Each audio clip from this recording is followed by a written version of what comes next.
여러분은 키보드 하나로 인생이 완전히 바뀔 수 있다고 믿으시나요? 저는 그저 평범한 일본 고등학생이었습니다. 하지만 어느 날 우연히 발견한 한글 키보드 때문에 정말 믿을 수 없는 일들을 경험하게 되었어요. 사람의 마음을 읽고 글 한 줄로 누군가의 인생을 바꿀 수 있는 신비한 능력을 갖게 된 거죠. 하지만 이 능력이 축복일까요? 아니면 저주일까요? 지금부터 제가 겪은 놀라운 이야기를 들려드리겠습니다. 안녕하세요. 저는 아키라입니다.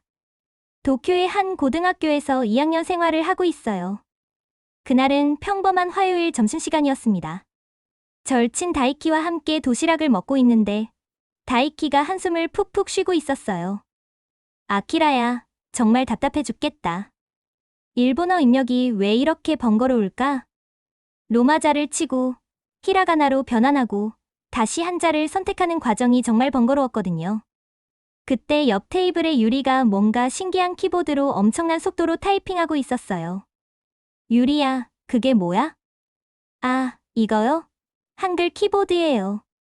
한국 드라마 보다가 설치해봤는데 정말 신기해요. 변환 과정이 전혀 필요 없어서 입력 속도가 훨씬 빨라졌거든요. 유리가 보여주는 것을 보니까 정말 신기했습니다. 일본어처럼 복잡한 변환 과정 없이 바로바로 글자가 만들어지고 있었어요. 저도 한번 해볼 수 있을까요? 처음으로 한글 키보드를 만져보는 순간 정말 이상한 일이 일어났어요. 화면에 한글 글자들이 미묘하게 반짝거리는 것처럼 보였거든요. 응과 아를 조합해서 아, 노을 추가해서 안, 그리고 안녕이라는 글자가 완성되는 순간 제 머릿속에 뭔가 따뜻한 감정이 물밀듯 밀려왔습니다. 마치 누군가가 진심으로 저에게 인사를 건네는 것 같은 느낌이었어요. 그날 밤 저는 제 스마트폰에 한글 키보드를 설치했습니다. 다시 한번 안녕을 입력했을 때 그 따뜻한 감정이 더욱 선명하게 전해져 왔어요. 신기해진 저는 다른 단어들도 입력해봤습니다. 감사, 사랑, 희망. 각각의 단어마다 미묘하게 다른 감정이 느껴졌어요.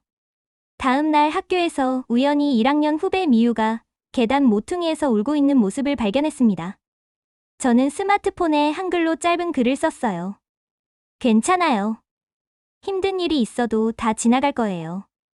그리고 화면을 미유에게 보여주었습니다. 미유가 화면을 본 순간 정말 놀라운 일이 일어났어요. 그동안 흐느끼던 미유의 표정이 순식간에 밝아진 거예요. 선배, 이 글씨를 보니까 마음이 정말 편해져요. 뭔가 따뜻한 기운이 느껴지는 것 같아요. 이때부터 저는 본격적인 실험을 시작했습니다. 다이키가 수학 시험 때문에 우울해할 때 한글로 격려 메시지를 써주자 그의 표정이 놀랍도록 밝아졌어요. 화난 친구에게는 사과문을, 슬퍼하는 친구에게는 위로의 메시지를 보냈습니다. 매번 놀라운 결과가 나타났어요. 더 신기한 건 다른 언어들도 각각 고유한 색깔을 가지고 있다는 것을 발견한 거였어요. 영어는 차가운 파란색, 일본어는 따뜻한 주황색, 그리고 한글은 신비로운 보라색 빛을 냈습니다. 유리와 다이키에게 모든 걸 털어놨을 때 둘은 깜짝 놀랐어요. 저희는 언어 연구회라는 비밀 모임을 만들어서 제 능력을 연구했습니다.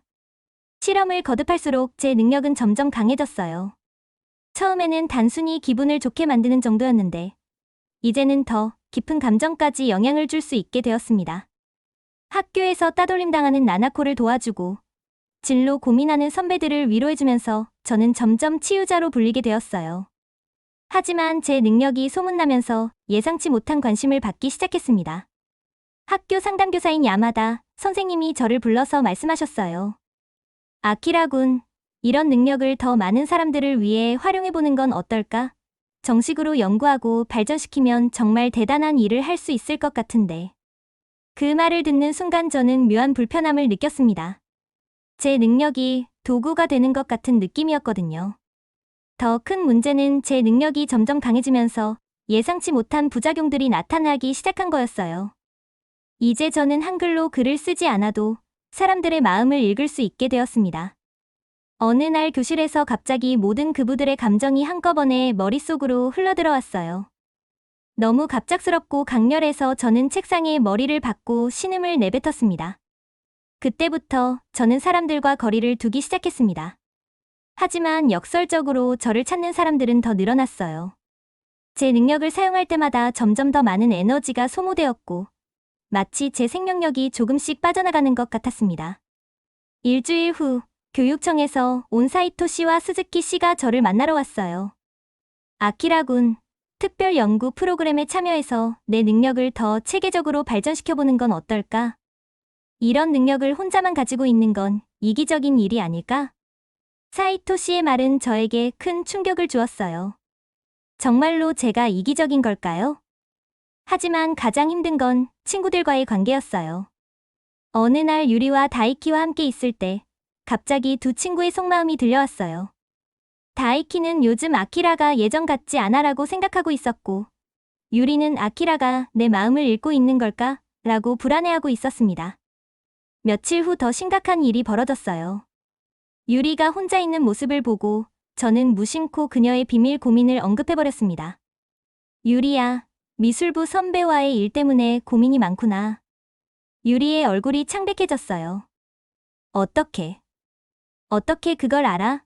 나는 아무에게도 말한 적이 없는데. 아키라, 너 정말로 사람의 마음을 읽을 수 있는 거야? 그럼 우리가 나눈 모든 대화가 의미가 있었던 걸까? 넌 이미 내 답을 다 알고 있었잖아. 유리는 더 이상 말하지 않고 그 자리를 떠났습니다. 다이키도 비슷하게 변해갔어요. 아키라야, 요즘 너랑 있으면 마치 투명인간이 된 것 같아. 내가 뭘 생각하든 다 들키는 것 같아서 편하지 않아. 가장 친한 친구들마저 저를 피하기 시작했어요. 저는 정말로 혼자가 되었습니다. 어느 날 밤, 저는 이상한 꿈을 꿨어요. 꿈속에서 세종대왕을 만났습니다. 그대가 한글의 힘을 경험하고 있는 젊은이로구나. 저는 정말 혼란스럽습니다.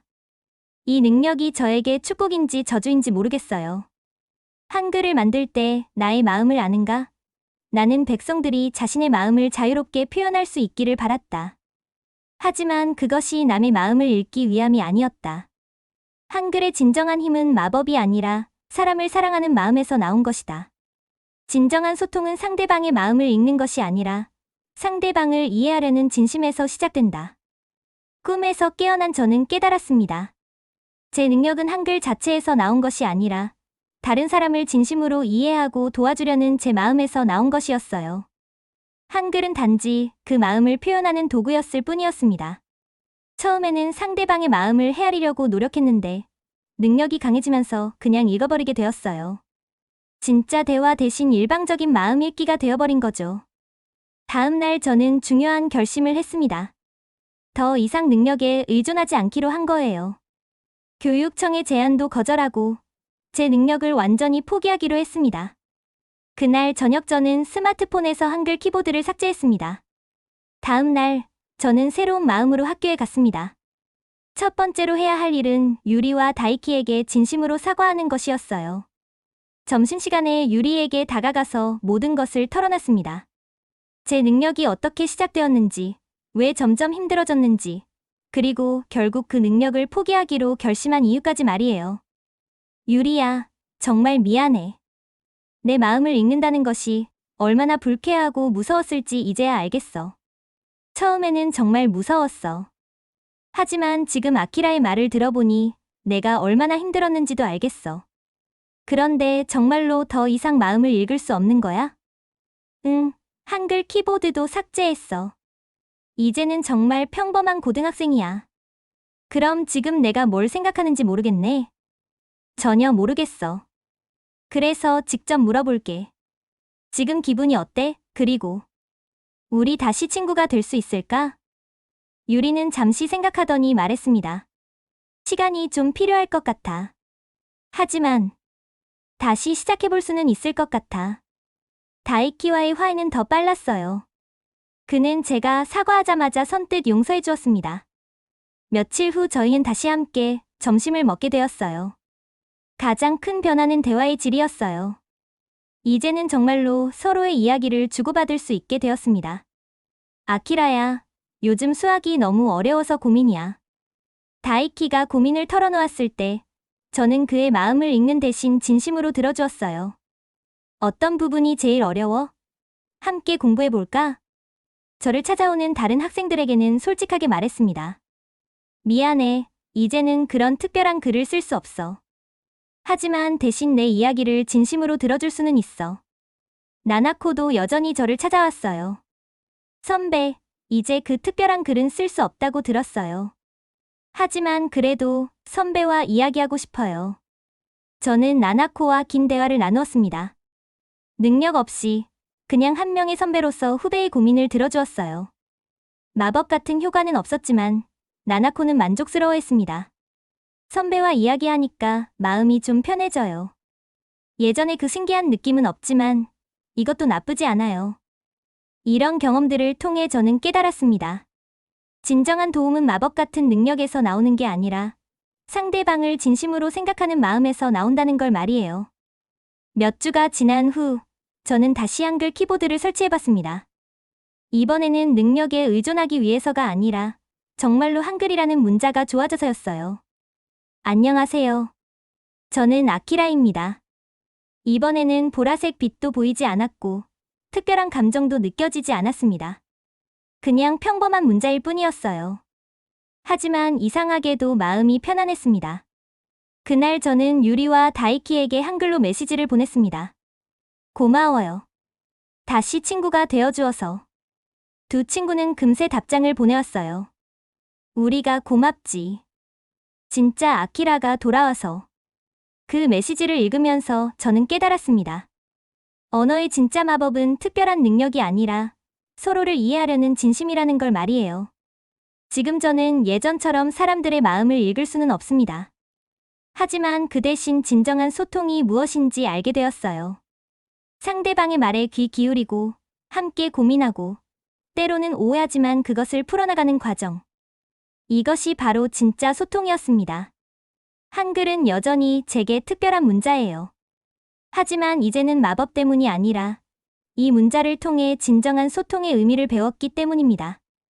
오늘도 저는 친구들과 함께 점심을 먹으며 자연스럽게 대화를 나누고 있습니다. 서로의 마음을 완전히 읽을 수는 없지만 그래서 더욱 소중한 우정을 나누고 있어요. 언어의 진짜 마법은 마음에 있었습니다.